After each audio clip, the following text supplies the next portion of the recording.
11 twelfth में mathematics लेके बहुत सारे करियर ऑप्शंस खुलते हैं, बहुत सारे कॉलेजेस में एडमिशन होता है। इसलिए मुझे मैथमेटिक्स लेना है, इसलिए मेरे बच्चे को मैथमेटिक्स लेना चाहिए। ऐसा बहुत सारे पेरेंट्स और बच्चे जब मेरे पास करियर काउंसलिंग के लिए आते हैं तो वो बताते हैं। एक्चुअल में आप इस पूरे समस्या को समझिए। ऐसा बिल्कुल नहीं है कि जो मैथमेटिक्स लेता है उसे बहुत जॉब की अपॉर्चुनिटी मिलती है, वो बहुत सक्सेसफुल होता है, और जो मैथमेटिक्स नहीं लेता उसे कम जॉब की अपॉर्चुनिटी मिलती है और वो कम सक्सेसफुल होता है। दिक्कत क्या है कि अच्छे बच्चे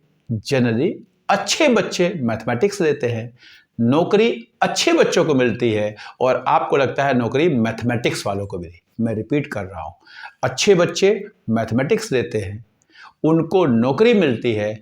आप सोचते हैं कि मैथमेटिक्स वालों को नौकरी मिली, या मैथमेटिक्स वालों का अच्छे कॉलेज में एडमिशन हुआ, या मैथमेटिक्स वाले जो है उनको अच्छा करियर ग्रो हुआ। जबकि अगर आप बैक थोड़ा सा एक स्टेप और जाएंगे तो पता चलेगा कि अच्छे बच्चों को अच्छी नौकरी मिली, अच्छे बच्चों को अच्छा कॉलेज मिला, अच्छे बच्चों का अच्छा करियर हुआ।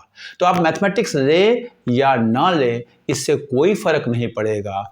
फर्क इस बात से पड़ेगा कि आप किस तरह के इंसान हैं, आपकी डिसीजन मेकिंग पावर क्या है, आपकी पीपल डीलिंग पावर क्या है, आपकी कम्युनिकेशन कैसी है, आपका कहते हैं हार्ड वर्किंग है कि नहीं है, आप जो है कमिटेड हैं कि नहीं है। इन बातों पे डिपेंड करेगा कि आपको नौकरी मिलेगी, कॉलेज मिलेगा, करियर कैसा होगा, ना कि मैथमेटिक्स ले या ना ले। ये मैं आपको बता देता हूँ ऑन द बेसिस ऑफ करीब 3.5 लाख बच्चों के साथ मैं डील कर चुका हूँ। 3.5 लाख, मैं ग्रुप की बात कर रहा हूँ। अगर मैं इंडिविजुअल बताऊँ तो भी करीब 6-6.5 हज़ार बच्चे जो है, करीब 7,000 पहुँचने वाला ही डेटा है मेरे पास, जिनसे मैं इंडिविजुअल 1-to-1 डील कर चुका हूँ।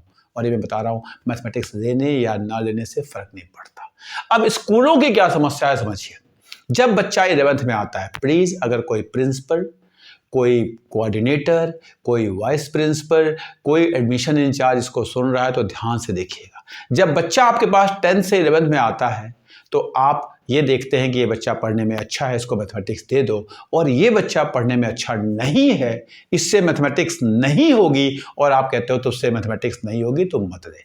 जैसे ही आप ये कहते हो, सोचिए आप किसी भी पेरेंट के लिए जिसका एक बच्चा है, 2 बच्चे हैं, वो अपने बच्चों को मेहनत करके आपके पास पढ़ा रहा है, हर महीने पिछले 10 साल से फीस भर रहा है, और 11वीं में आके सीधे कहते हैं तेरे से मैथमेटिक्स नहीं होगी, तो मैथमेटिक्स मत दे, तो कॉमर्स ले ले, तो ह्यूमैनिटीज ले ले, तो कॉमर्स विदाउट मैथमेटिक्स ले ले, तो ह्यूमैनिटीज विदाउट मैथमेटिक्स ले ले।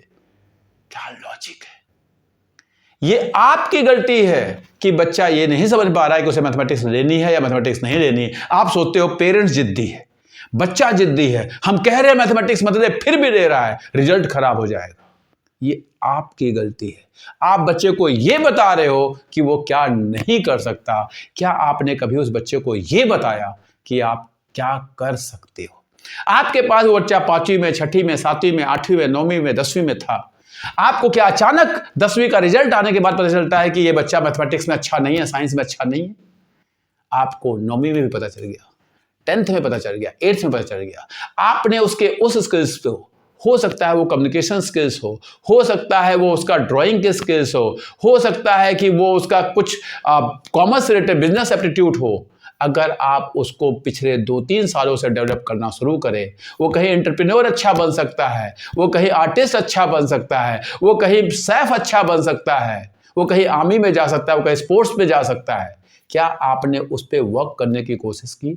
उस बच्चे को उसमें कुछ 90s में पहुंचाने की कोशिश की। उसका 90s क्या होगा? कहीं आप उसको नेशनल लेवल पर, कहीं उसको स्टेट लेवल पर, कहीं उसको डिस्ट्रिक्ट लेवल पर खिलाने की कोशिश की, कहीं उसको स्कूल के टीम में, कहीं उसको एनुअल फंक्शन में, कहीं उसको टॉप पे पहुंचाया।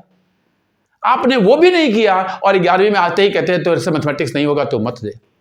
अब फिर सोचते हैं कि पेरेंट तो सुनता नहीं, आजकल का पेरेंट जिद्दी है, सबका सब कोचिंग में जाते हैं, सबका सबको साइंस ही चाहिए, मैथमेटिक्स ही चाहिए। चाहिए जी, क्योंकि आज तक आपने उसको बताया ही नहीं कि बिना मैथमेटिक्स लिए आप क्या कर सकते हो। आप ये बता रहे हो कि मैथमेटिक्स मत लो, आप मैथमेटिक्स नहीं कर सकते हो। मेरा हम्बल रिक्वेस्ट है सब टीचर से, सब प्रिंसिपल से, जब बच्चा आपके पास 7th में, 8th में, 9th में, 10th में है, आप बच्चे को वॉच करिए बच्चे का प्रोफार्मा बनाइए, बच्चे का एक एक एक्सेल रिकॉर्ड बनाइए और फिर देखिए कि बच्चा क्या कर सकता है। और जो कर सकता है, जो बच्चा कर सकता है, उसमें उसे किसी लेवल पे पहुंचाइए। आप मेरे बच्चे को किसी एंटरप्रेन्योरशिप कंपटीशन में नेशनल लेवल तक पहुंचा देते हैं, कोई एक एंटरप्रेन्योरशिप का एक मॉडल लेकर आता है वो, जिसको पूरे स्कूल में अप्रिशिएट किया जाता है, और फिर मुझे कहते हैं कि आपका बच्चा बहुत अच्छा बिजनेसमैन बन सकता है, इसको कॉमर्स पढ़ा दो, इसको बिजनेस स्टडीज पढ़ा दो।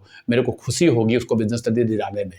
मेरे बच्चे को आप बहुत अच्छा कुछ ड्राइंग के कंपटीशन में कराते हैं, उसके बहुत सारे ड्राइंग्स बनाते हैं, दिखाते हैं कि देखो आपका बच्चा ड्राइंग में कितना अच्छा कर रहा है, और फिर मुझे कहते हैं कि आप उसे ह्यूमैनिटीज दे के इसको निफ्ट की तरफ ले जाओ, तो मुझे खुशी होगी बच्चे को ह्यूमैनिटीज दिलाने में।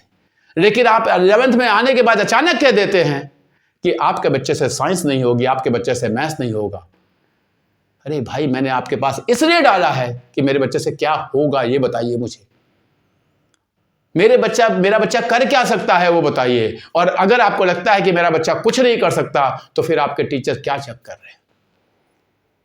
टीचर्स को ढूंढना पड़ेगा कि ये जो बच्चा, मेरे पास 40 बच्चे हैं, इसमें से कौन सा बच्चा क्या कर सकता है।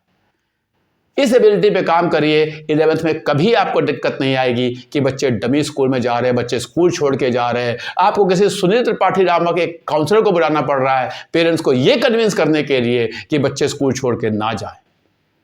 मैं आपको बता रहा हूं, प्लीज हर बच्चे के नाम के आगे ये लिखवाइए कि बच्चा क्या कर सकता है और क्यों आप ऐसा कह रहे हैं, उसके पीछे आपके पास रिकॉर्ड होना चाहिए। ये 9th-10th के क्लास टीचर का काम है। अगर उन्होंने नहीं किया, उनको लगता है कि हमने बच्चों का फॉर्म भर दिया CBSE का, हमने बच्चों को अपना सब्जेक्ट पढ़ा दिया, हमारा काम हो गया। आपको पता होना चाहिए कि आपको आगे बच्चे को स्ट्रीम में दिलवाना है। जैसे एक कॉलेज के प्रोफेसर का काम होता है कि वो इस तरह से पढ़ाए या इस तरह से सिचुएशन बनाए कि अच्छे बच्चे को प्लेसमेंट मिल जाए, उसी तरह 9th-10th के टीचर्स का काम होता है कि हर बच्चे का एप्रोप्रिएट स्ट्रीम क्या है ये उस तक पहुंचा दे। उसी तरह 11th-12th के टीचर का काम होता है हर बच्चे के लिए कौन सा करियर और कौन सा कॉलेज, उसका एंट्रेंस एग्जाम, ये वहां तक पहुंचा दे। अगर आप ये नहीं कर रहे हैं, केवल आप accounts, economics, business study, physics, chemistry, maths पढ़ा के आप बेस्ट फिजिक्स टीचर हैं, आप बेस्ट केमिस्ट्री टीचर हैं, आप बेस्ट मैथमेटिक्स टीचर हैं, नहीं, पहले आपको बेस्ट टीचर बनना है। ये बहुत इंपॉर्टेंट है। Best accounts teacher, best physics teacher तो आप बनते रहेंगे। आप थे तभी आपको स्कूल ने सेलेक्ट किया है। आज आपको बेस्ट टीचर बनने की रिक्वायरमेंट है, ना कि बेस्ट फिजिक्स टीचर बनने की रिक्वायरमेंट है। जितनी जल्दी ये बात समझ जाएंगे, स्कूलों से समस्या खत्म हो जाएगी कि बच्चे डमी स्कूल में जा रहे हैं, बच्चे साइंस ही मांग रहे हैं, बच्चे मैथमेटिक्स ही मांग रहे हैं, कोई पेरेंट्स सुनने को तैयार नहीं है। साइंस लेके बच्चा फेल हो रहा है, स्कूल के ऊपर प्रेशर आ रहा है, स्कूल का रिजल्ट खराब हो रहा है। ये सब के जिम्मेदार केवल और केवल स्कूल है। जितनी जल्दी ये समझ लेंगे, उतनी जल्दी समस्या का समाधान होगा। बहुत सारे कबीरदास जी के दोहे पढ़े हैं कि हम कमियां दूसरों में देखते हैं, अगर कमी अपने में देखें तो समस्या का समाधान हो जाएगा। स्कूल इस बात को समझने को ही तैयार नहीं कि कमी स्कूल में है, आप कमी पेरेंट्स और बच्चों में ढूंढ रहे हैं और इसका समाधान नहीं होगा। आप कमी सरकार में ढूंढ रहे हैं, आप कमी CBSE में ढूंढ रहे हैं, आप कमी जो है कोचिंग सेंटर्स में ढूंढ रहे हैं, कमी आप में है। प्लीज हर बच्चे का एबिलिटी आइडेंटिफाई करिए, आपकी समस्या का समाधान हो जाएगा। चैनल पे पहली बार आए हैं, चैनल को सब्सक्राइब कर लीजिए। वीडियो अच्छी लगी हो तो लाइक करिए, दोस्तों के साथ शेयर करिए, कमेंट में ज़रूर लिखिए मुझसे क्या कमी रह गई, मैं क्या नहीं कर पा रहा हूँ और मुझे और क्या करना चाहिए। मैं एक एजुकेशनिस्ट हूँ, एजुकेशन से रिलेटेड कुछ भी बताएंगे मैं कोशिश करूँगा, सर्च करूँगा, रिसर्च करूँगा और डेटा के साथ आपको उसका एक्सप्लेनेशन जरूर दूंगा। नमस्कार।